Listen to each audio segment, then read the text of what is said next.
Hello everyone, today we are exploring the world in numbers, a simulation that helps us understand global inequalities in a fun and interactive way.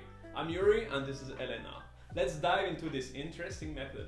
In this simulation, you'll see various objects, like chairs, banknotes, toy cars, and game chips to represent different global metrics. It's a unique way to visualize how resources and consumption are distributed across the whole world. The first step is to create a large world map on the floor using string, tape, or chalk.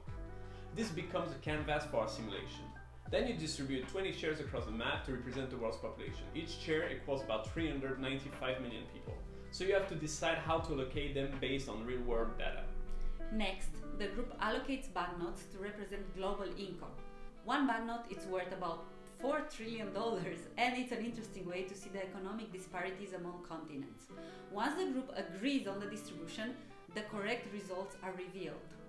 After that, you move on to toy cars, which represent CO2 emission. Each toy car is equivalent to around 1,764 megatons of CO2.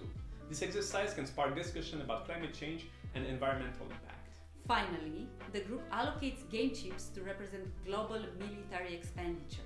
It's a fascinating way to visualize where most of the world's military spending occurs. Once the simulation is complete, you can evaluate the results and discuss the implication of these distributions. If you're curious to learn more about the world in numbers, check out the document linked below.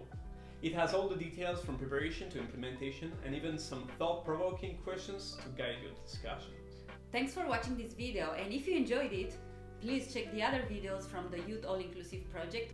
See you next time!